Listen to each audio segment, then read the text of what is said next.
Nirupama quickly adapted herself to the routine life of the mission compound. They allowed her to skip the kindergarten. The teachers were intensely interested in her, both on account of her story and her natural livableness. She was a charming storyteller and sang beautifully. Before long, she was the most popular girl in school. She admired her teacher, Prabhat Baido, very much. Prabhat was a Christian.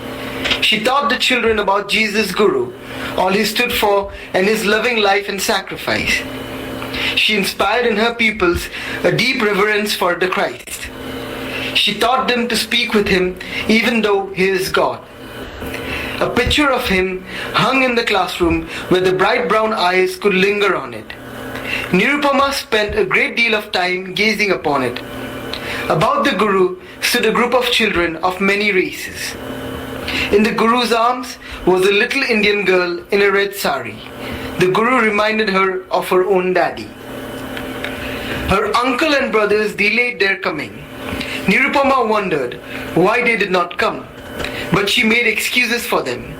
There was the work on the farm to keep them busy. They probably knew that she was in good hands and did not worry about her.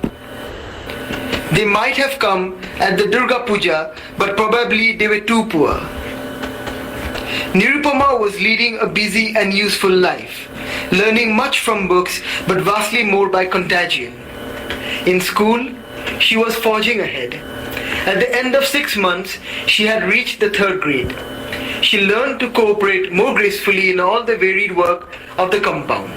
Learned, too, that being a Brahmin was not an excuse for partiality and that no work could possibly degrade her unless she went about in it a hurtful spirit.